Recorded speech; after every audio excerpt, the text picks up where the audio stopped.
Frozen for more than 5,000 years on a remote mountain pass, and now preserved for the ages in a refrigerated tomb. He is the Iceman, a frozen relic from the Stone Age, the oldest intact human body ever found. He's a messenger from the past, bearing secrets of how humans lived nearly 1,000 years before the pyramids. He is also a homicide waiting to be solved. Who was he, and who shot an arrow into his back? Whoever shot him went up and pulled the arrow shaft out of his back. Why would you do that? Why would you take the arrow away? Was it warfare or murder? Now, a rare and dangerous procedure leads to some startlingly fresh clues. A piece of bone, a copper axe, and a last meal surprise the experts. As they come closer to understanding our ancient past and to solving the Iceman murder mystery, right now on this Nova National Geographic special.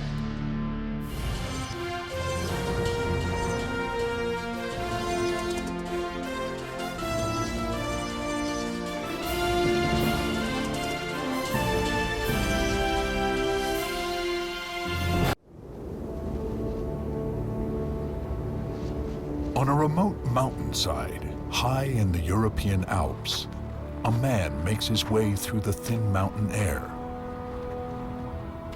It is a desolate place. But he is not alone.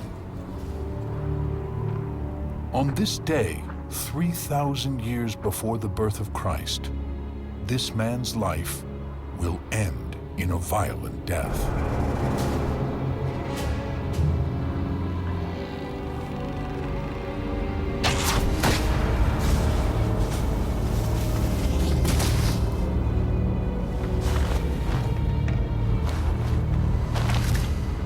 But his body will remain on the mountain for over 5,000 years. September 1991. Two hikers climbing in the Italian Alps wander off the trail and stumble across a gruesome sight. The head and shoulders of a man emerging from the ice.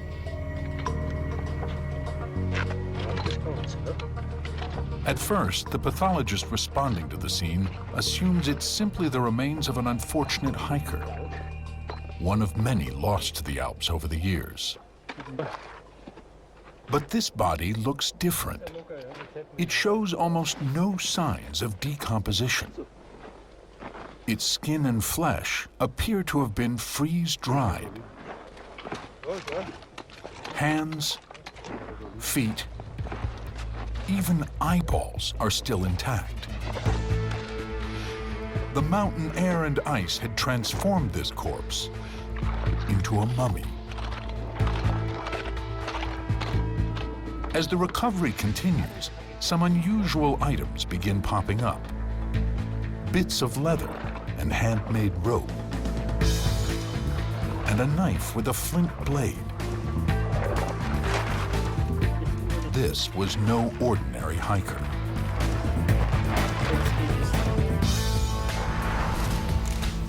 Initial analysis of his gear suggests he was thousands of years old.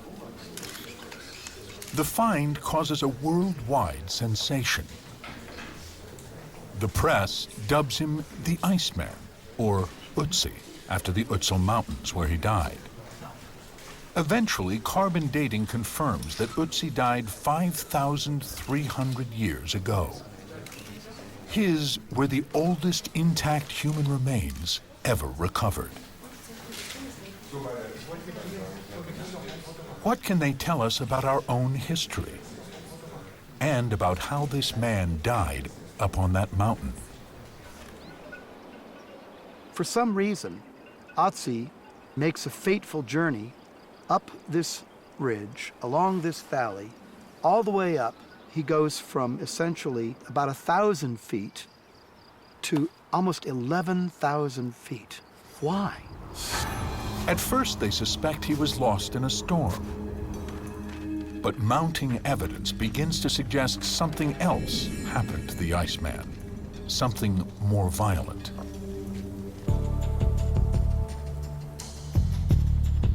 Exactly what that was will likely be uncovered here in Bolzano, Italy.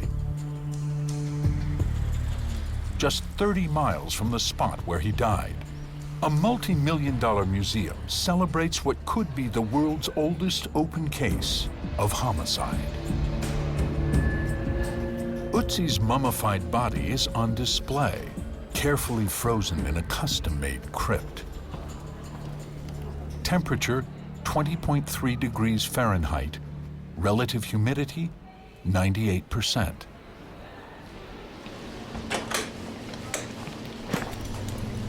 Now, doctors in charge of the body are hoping to force a break in the ancient case by conducting a rare and dangerous procedure.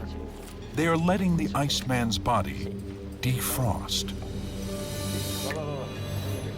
Scientists flock to Bolzano to get their hands and instruments on the 5,000-year-old corpse.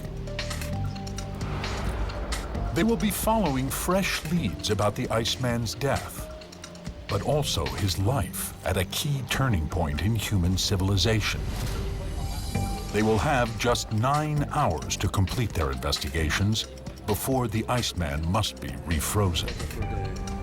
Pathologist Eduard Egarter Wiegel is leading an operation that could be risky. One risk is that scientists who enter the room bring their bacteria and germs with them. Another risk is that we have no way of knowing if there are still living organisms in the mummy itself and if these would be reactivated in the defrosting. If the body is harmed by the defrosting, the loss would be profound. Scholars depend on this one corpse to shed light on a crucial time in human history. Ítzi is unique. He's from the very end of the Stone Age, a time when humans still used stone tools, but before they had mastered the art of smelting metal. Struck down in mid-stride, he provides a glimpse of what life was like in those times, with some surprising twists. One find, a man in the ice, opened up a whole new window on the ancient world that was never there before. 5,000 years ago, on the European continent is a time before countries, before kings, even before the introduction of the wheel. In these alpine valleys, some people are living in small settlements, just beginning to grow crops like wheat and barley, and to raise goat, sheep, and cattle. But others are nomadic hunters, still depending on wild game for survival. Population is increasing, and so is competition between those hunters and early farmers. We now know that with increasing population, there are more people contesting boundaries. This is the first time we're actually farming. So people can now fight over a plot of land and over the resources on it.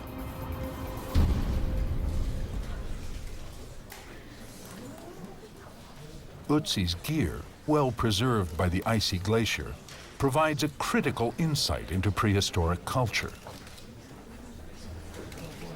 Everything was placed in that refrigerator and the door was sealed. And we can open up that window in time 5,300 years later, and everything was almost just as he left it. In fact, when they found the Iceman, he was still wearing one of his shoes. The artifacts are now in the Bolzano Museum, where Patrick Hunt is joined by Ana Luisa Pedrotti of nearby Trento University to carefully examine each item.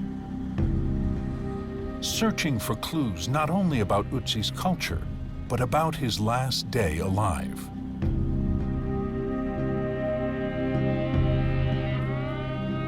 Why would he have been carrying these things with him at the time of his death? The shoe is one of the earliest examples of its kind and surprisingly complex. You can just see here at least 3 different kinds of material. You see grass, you see skin, and you see cord. It's unlikely a man from the Stone Age would wear shoes all the time. But if he knew he was going to cross the rocky slopes and glaciers of the Alps, shoes like this would be important to pack along. The artifacts not only provide personal details about the man who carried them, they prove that Stone Age designs could be surprisingly sophisticated. His backpack, with its wooden frame, seems almost modern. A leather pouch was possibly tied around his waist, like a fanny pack. Chunks of tree fungus, thought to have medicinal powers, served as a first aid kit. Maple leaves were used to carry hot embers for starting fires. Ötzi's culture knew the use of every possible plant and stone and wood. They use the optimal material. But venturing into the mountains beyond his settlement could be dangerous. Wolves, wild boar, and bears were common. Clashes between settlements and hunters were also possible. So Itzi carried weapons. Along with his knife, he had a bow and arrows. His quiver, the oldest ever found, contained carefully crafted wooden arrows, with flint arrowheads chipped to a razor's edge and glued on with pitch made from the sap of a birch tree. The feathers on the shafts are also carefully attached to stabilize the arrow in flight. But for some mysterious reason, the bow and arrows were not ready to use. If you count the number of arrows here, easily over a dozen, most of the arrows are completely unusable at this time. Why do we have so many arrows unfinished? This is a huge mystery. He was found with equipment that was not fully prepared. It's as if he were walking in the wilderness with an unloaded gun. I would say that Ötzi is going to be in trouble. This is a serious flaw in his plan for survival. But he wasn't completely unarmed. He was carrying a weapon far advanced for his time, an axe made of copper. The one object that continues to draw our attention like a magnet is that copper axe. It's so intriguing because the technology required to make it is far beyond anything we've seen before. The Iceman's copper axe surprises archaeologists and forces a revision in the timeline of history. Before Itzi, scholars didn't think Alpine cultures had learned to smelt copper until about 2000 BC. But carbon dating shows that the Iceman's axe is far older than that. This means his people already knew how to heat copper-rich rock up to 2,000 degrees Fahrenheit, hot enough to extract the metal from the ore. The discovery of the axe meant they were stepping out of the age of stone tools 1,000 years before experts thought possible. To be that far ahead, so far back, this is simply incredible. This is one find that changes forever what we think about the past. The mind that can create that copper axe is practically, and for all purposes, the same mind that can create a computer, a circuit board. In other words, Ötzi is us. For years after the Iceman was discovered in 1991, scholars believed he had frozen to death in an alpine storm. But how could someone so in tune with his environment get caught out in a storm? Experts searched for other clues to explain his death. The body was CT scanned and X-rayed, but all they saw was some broken bones, nothing fatal. Then one day, 10 years after the Iceman's discovery, Dr. Paul Gostner, a Bolzano radiologist, was studying images from the Iceman when he saw something that struck him as strange. It's this little white spot here. But you could also confuse it for a rib. It's hard to see right away, isn't it?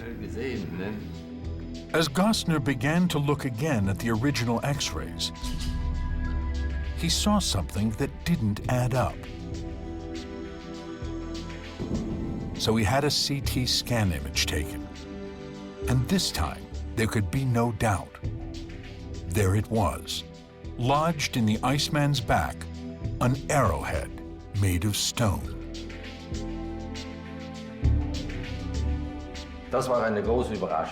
That was a great surprise, since up until that time, we didn't know that he was shot.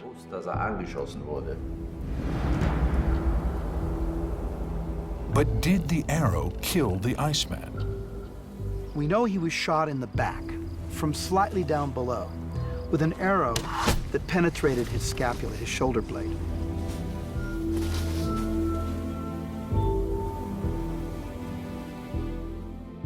The CAT scans revealed that the arrowhead had, in fact, hit its mark.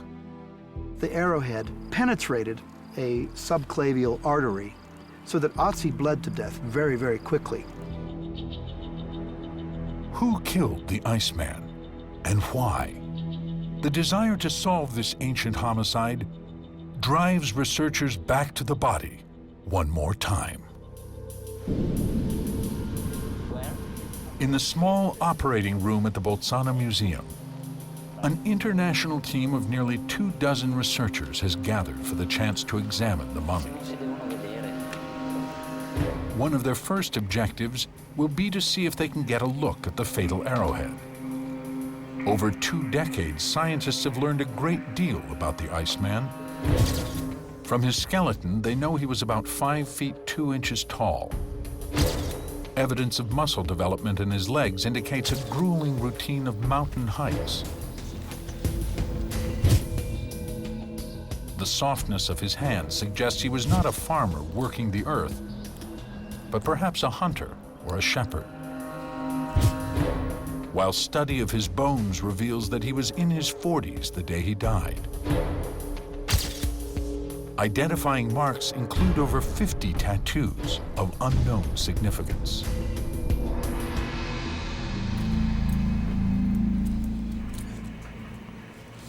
Biological anthropologist Albert Zink is head of the Institute for Mummies and the Iceman. Together with Dr. Egarter Wiegel, Zink is leading the procedure.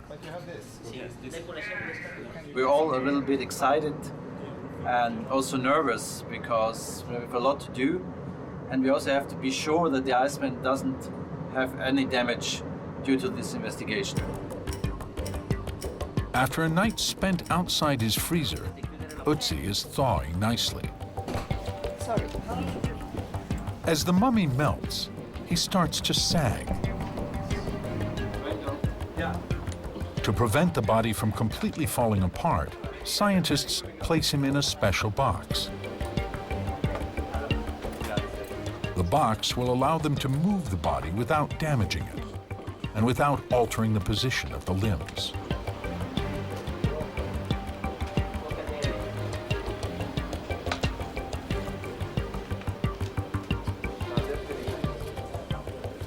You can see the mummy is well defrosted.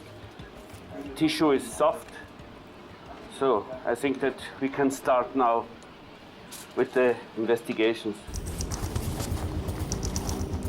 Body parts that were frozen now move.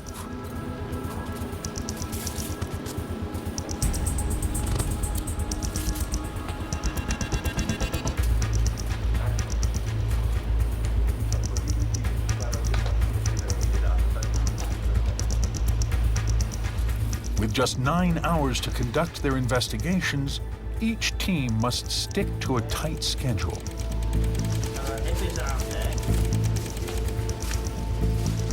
In order to gain access to his left shoulder and the arrowhead, doctors move quickly to flip Ítzi face down. They hope the arrowhead may provide a clue to help solve one of the key mysteries of Ítzi's death. Was he killed in a skirmish with another settlement, or some hunters fighting over territory? Or was the arrowhead still in his back, put there by one of his own? Perhaps a jealous rival from his clan. One clue supporting this idea is his copper axe. That axe was so advanced, some believe it marks Ítzi as a man of great importance in his community. Stone carvings, found in the valley below where he died, prominently feature the exact same kind of axe, suggesting that the weapon had great symbolic power. And that makes us wonder more about Ítzi. Who was he? Why did he have this? What kind of status did he have in the culture? Zink and Edgardo Vigel wonder whether the arrowhead might be able to provide other clues. So we really hope to get close to the arrowhead, because the arrowhead is still inside the body and we never really saw the arrowhead. And so we really hope to get close to it and maybe even to see what's going on there. Guided by an endoscope, they are now within half an inch of the actual arrowhead. But their route is blocked by tissue. With minutes ticking by, Edgardo Vigel has a key decision to make.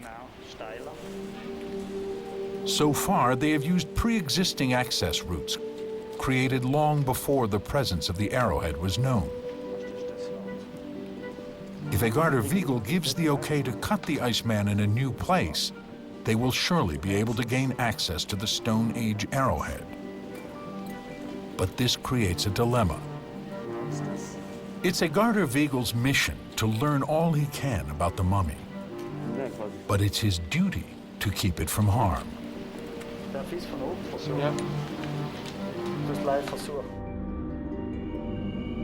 The Iceman's body has become a kind of protected landscape, an archaeological site older than Stonehenge, with distinct areas marked out for exploration over the years. So the Iceman is not just an extremely cold case. He's considered by the government to be a cultural treasure. That prevents Edgardo Vigel from performing a true autopsy, the kind of procedure that might radically alter a human time capsule that has remained intact for nearly 2 million days. Edgardo Vigel and Zink have devoted much of their careers to studying this time traveler from the Stone Age. Now they visit the remote pass where Ítzi met his fate. We see now in front of us this wall, the place the Iceman was found. Ítzi was found just 100 yards from the border between Italy and Austria. 5,000 years ago, he climbed to this ridge and was killed. Here we are on the top of the mountain. And if you look down in the valley, we see that the distance is very, very long. There are more than 1,500 meters.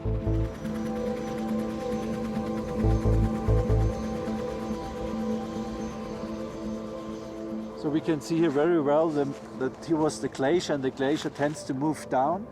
And normally that body would have been transported with the glacier down and destroyed completely.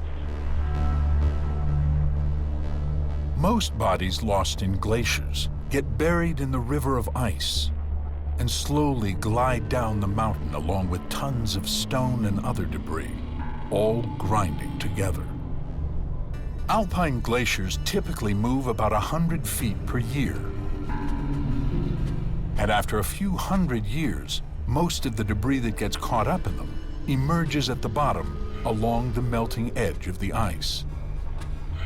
But while the circumstances of Ítzi's death appear extremely unlucky, in archaeological terms, he couldn't have fallen in a better spot. The sun and wind dried his body out completely. Rocks on either side of him formed a small trench. This eventually filled in with 10 feet of snow and ice, preventing the Iceman's body from being swept into the deadly frozen current that flowed all around it. 50 feet to the right or left, and his body would have been ground to bits and lost forever. The mountain created and then protected the Iceman. Back in the operating room, Edgardo Vigel and Zink have to decide whether they're going to cut into the mummy, risking permanent damage. Though investigators have known for a decade that Ítzi was killed, no one has ever seen the actual murder weapon. It's the last piece of unexamined evidence remaining.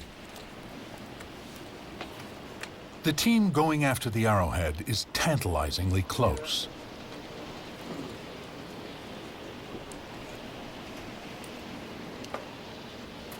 But there is no way to get through the tissue without doing damage to the mummy.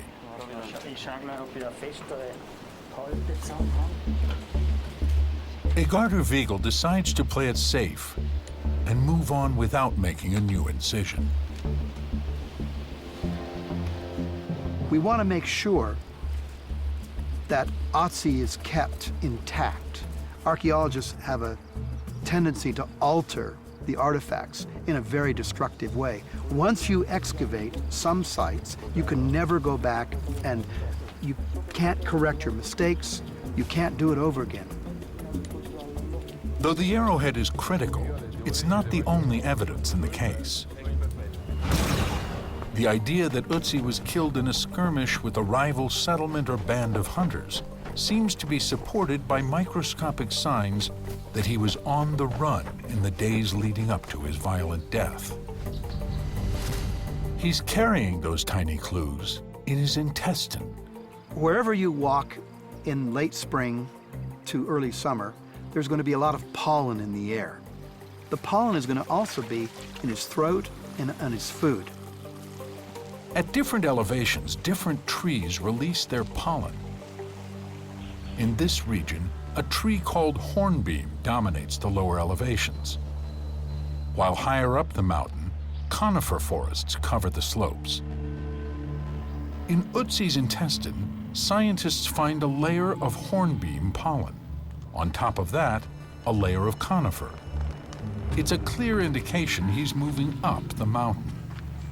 Oddly enough, we believe he came back down again because there's another layer of hornbeam pollen on top of the conifer pollen, which means he went up, for some reason came back down, and then went back up again to his death. What possesses a man to make such a journey unless, for life-threatening reasons, he has to move? And there is more forensic evidence that the Iceman was being pursued in the days leading up to his death. On his right hand, a deep cut slicing across the palm, possibly the result of hand-to-hand combat involving a knife.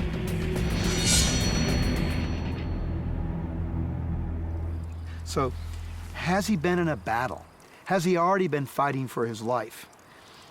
There's some evidence that would lead to that interpretation. But this warlike scenario has one hitch, and it has to do with what must have been the Iceman's most prized possession: his axe. Why would the killers leave such a valuable object behind? It makes sense if Otzi is just a victim of a long-distance kill shot, where someone would shoot him, leave the arrow, leave the axe, and run away.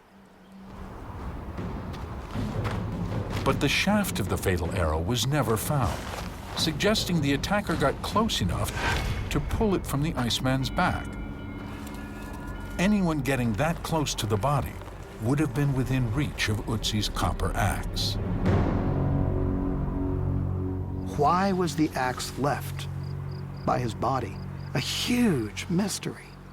Surely people knew its value. Perhaps the killer left the axe and took the arrow to avoid being discovered. If you took his axe, you'd be identified. If you left your arrow shaft, you could be identified. So to leave the axe and take the arrow says that someone is exercising great caution. They're thinking this through. Possibly they don't want to be identified as Otzi's killer.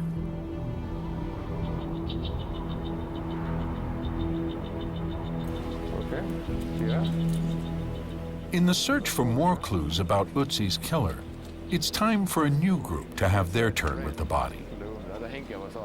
This team will be looking for blood, specifically in Utzi's brain.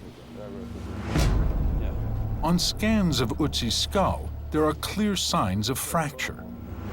And in pictures of the shrunken but still intact brain, some areas appear darker than others, which could be either blood or rot. If it's blood, it's proof he suffered a blunt force trauma to the head just before dying. If we really could find an evidence for a bleeding, this will prove that this was an injury that happened during the process when he was dying. And the bleeding just happens if you're still alive or maybe if you're in the process of dying. The second layer. Here, that's the brain. So Pincers threaded through holes drilled in Utzi's cranium years ago that's the brain surface. Okay. snip samples of his brain. Open. Okay, remove dura. Tira. When analyzed in the lab, these dark clumps of brain matter test positive for blood, confirming that Utzi suffered a blow to the head before he died. But how? Either he was finished off by his killer at close range, or he hit his head on a rock after being struck by the arrow. Ultimately, the forensic evidence is inconclusive, but the blood in the brain confirms that his last moments were traumatic. All this analysis has taken time, and the body cannot remain defrosted much longer. With so much information about his death still inconclusive, scientists shift their focus to look for more clues about Utzi's life. The copper axe suggests he was a figure of some importance. But was he a farmer? A hunter? A shepherd? Why was he alone? Was he perhaps on the run? Unfortunately, the one vital organ that could possibly answer all these questions has been missing for 20 years. But recently, it has been found by the same radiologist who discovered the arrowhead. Over the years, Dr. Paul Gossner has seen thousands of images of the mummy's insides. But one day, while scanning the familiar images, an unexpected shape seemed to emerge. Here we have the esophagus, heart, lungs. See? And if you go further down, then you see an image that corresponds to that of an organ, a big hollow organ. The big hollow organ was something no one had noticed before.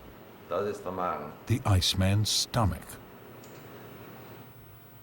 How was it possible for everyone to miss something so basic as his stomach? The answer? Because it was not where it should have been. The stomach had moved.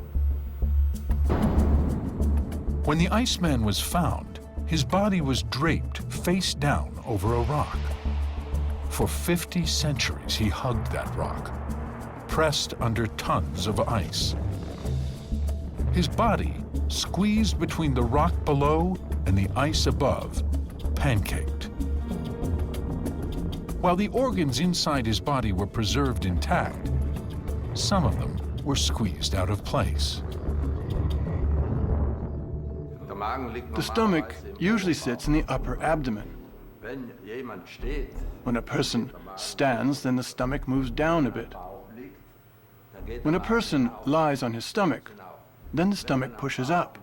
When a person lies on his stomach and has a ton of ice on top of him, then the stomach is pushed up even further. You don't see the stomach because it's too far up. The team assembled to explore the stomach first tries to reach it the usual way, passing an endoscope in between the Iceman's teeth through his mouth and down his throat.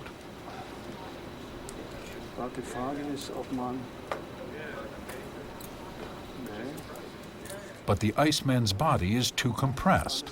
We cannot pass. We cannot pass. So the team takes a different route, through an existing incision in the abdomen. And here they find the stomach, almost in his chest, just where Dr. Gostner predicted it would be. I think this is stomach here. The stomach is not only there, it is full of food. Grain, fat, and meat.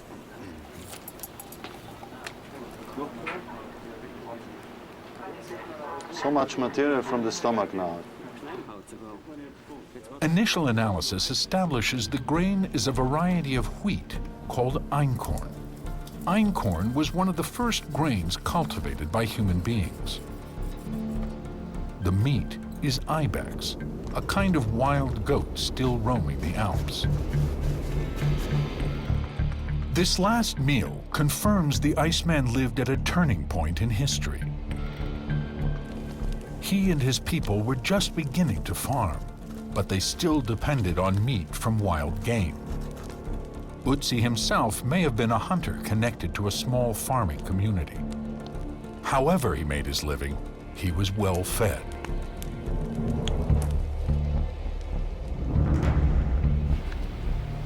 After 9 hours, Ítzi is re-sewn, holes plugged, flaps put back in place. This one day has yielded 149 biological samples, enough material to keep scientists busy for years to come. The most important of all could be the vials that may contain the Iceman's DNA. Techniques of salvaging and sequencing DNA have only recently improved enough to make it possible to get useful information from a mummy as old as Ítzi. But it will still be extremely difficult. Testing the DNA of the Iceman is difficult on one hand because he's a wet mummy, and in wet mummies you have a lot of humidity, and this is very bad for the DNA preservation. On the other hand, he was frozen for more than 5,000 years, and this turned out to be good because the coldness preserves the DNA. If fragments of DNA can be reconstructed, scientists have hopes they will be able to learn a great deal about characteristics like his eye color, medical history, and genetic mutations.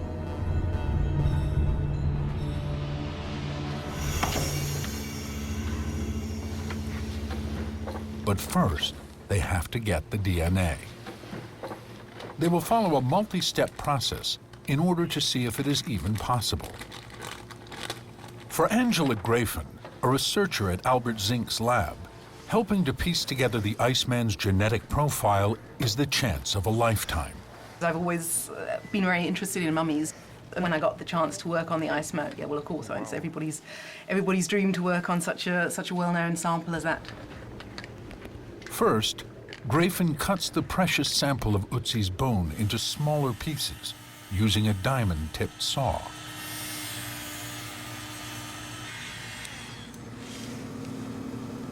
Tiny bone samples are placed into a sterile container with a steel ball. When the container is shaken at a high speed, the ball pulverizes the bone, breaking apart individual cells. Grafen adds various chemicals to make the DNA easier to extract.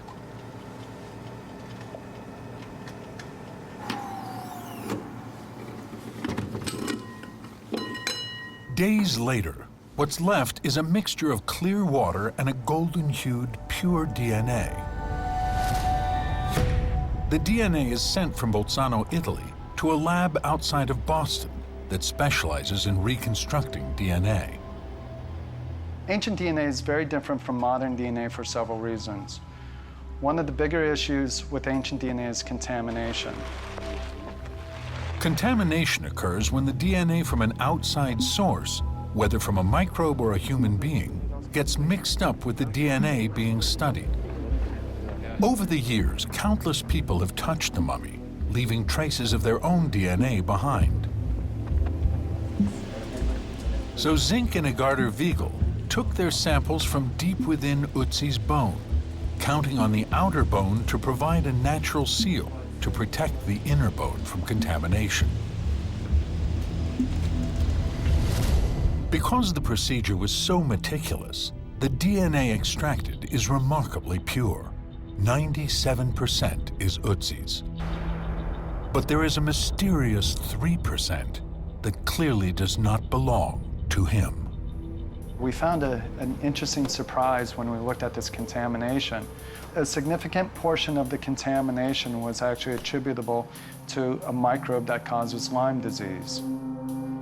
Lyme disease is caused by a bacteria spread to humans by ticks. Untreated, its symptoms can include muscle weakness and serious swelling of the joints and arthritis. While Lyme disease is common today, the microbial DNA contained within Utzi's genes is proof that the disease is at least as old as the Stone Age. It's the oldest trace of Lyme disease ever identified. And here is where Utzi's ancient DNA is nearly unique. His DNA has an actual body connected to it. This is different because this is not just a bone we can't tell anything of, but this is a whole mummy, the whole body is preserved. So this is the first time we can actually compare a whole genome with a whole preserved body. X-rays reveal that the Iceman's left knee shows signs of swelling consistent with someone suffering from arthritis or Lyme disease. And there are more revelations to come. After tediously reconstructing 98% of Utzi's fragmented DNA, a clearer picture of who he was emerges. On the chromosomes of the genes that determine eye color, there's a marker showing that Utzi had brown eyes. Other markers reveal that those with the closest genetic match living today are not from the Alps, but from Sardinia.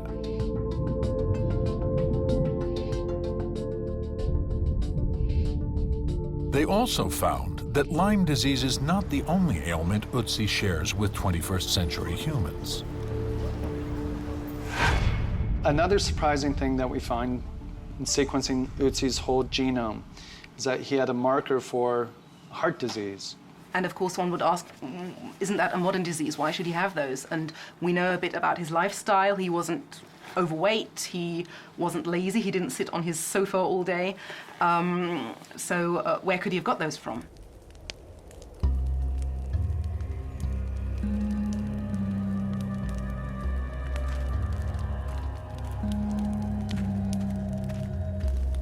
We still think that many of the diseases are very modern diseases, are civilization diseases that just occur maybe 100, 200 years ago. Now we see that these genetic modifications were already present much, much longer before. In fact, Utzi's predisposition to heart disease is more than just a genetic curiosity. Dr. Paul Gosner's CT images reveal a sight familiar in today's cardiology labs. These two small clumps of calcium correspond to arteriosclerosis of the blood vessels. While cholesterol forms the blockage that people are most familiar with, these calcium deposits in Utzi's artery are also a common sign of heart disease. Despite a lifetime of exercise and what surely must have been an organic diet, Utzi's arteries look like those of a typical 40-year-old man in the 21st century. Perhaps that shouldn't be surprising, since genetically, we are almost unchanged from Utzi's kind. We are in a big mistake because we believe that 5,000 years are a lot of time in the human being development. But 5,000 years are only 250 generations, and so we can't expect changing in our genome in a so short time. But a few genes do adapt quickly to environmental and cultural factors. There's more DNA evidence suggesting Utzi lived in a time of great transition. Utzi's genes indicate he was lactose intolerant. He couldn't digest milk as an adult. It's a condition many believe to be a result of an ailment or allergy. But they're wrong. Many people think lactose intolerance is an illness, but you have to bear in mind it's not actually, it's the original state of humans. In the Stone Age, all humans were lactose intolerant. In the ancient past, all humans could digest milk as babies, but lost the ability as they grew older. That's exactly what happened to Utzi. But at the very time and place where Utzi lived, a certain gene was just beginning to mutate, probably in response to greater availability of domesticated cow's milk. That mutation allows adults to digest milk, an evolutionary process that is still underway. Today, about 40% of adults worldwide are able to digest milk. But in the Alps, where Utzi lived, 85% can digest dairy products.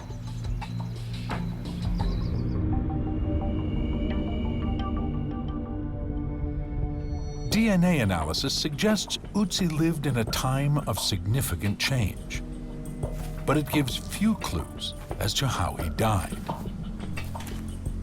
That leaves some key questions. What was he doing on the mountain? And why was he killed? The key evidence to emerge from the autopsy comes from his stomach. Analysis of the extracted material reveals it is a balanced meal of meat and grain. The most important clue is the amount of food itself. During the autopsy, they removed nearly a quarter pound of food. Another quarter pound was left behind. Food remains in the human stomach for an average of about 1 hour. Utzi ate this very large meal shortly before dying. This does not seem to be the behavior of a man on the run, being pursued up and down the Alps by enemies. So I think now this completely changes the picture. So he really felt sure he was not fleeing for somebody, because otherwise I cannot imagine that somebody's sitting down having a big meal. So what does this tell us about how Utzi died?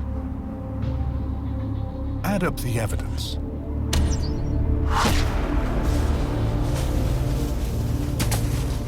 The missing arrow, the bleeding from his brain, a valuable copper axe left behind, a full stomach.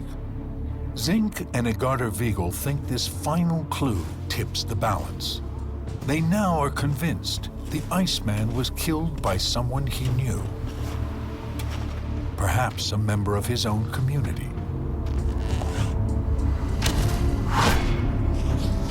And he never saw it coming.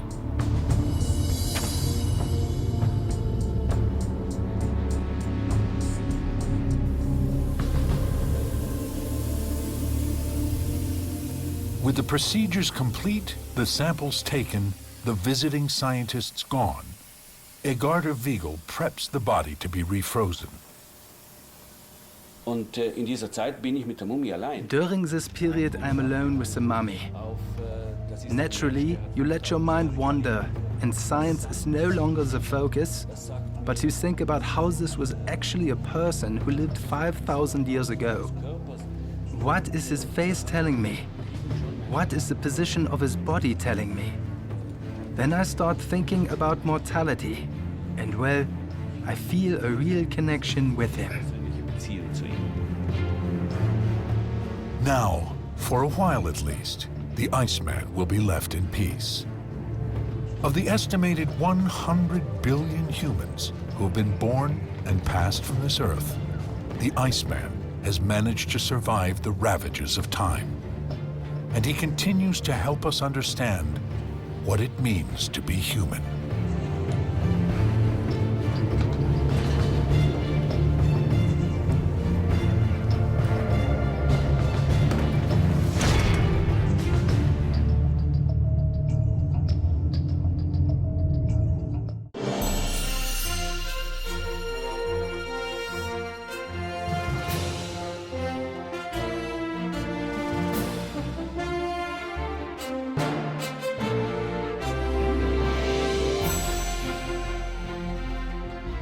For more about the Iceman, see the November issue of National Geographic magazine. This NOVA program is available on DVD. To order, visit shoppbs.org or call 1-800-PLAY-PBS. NOVA is also available for download on iTunes.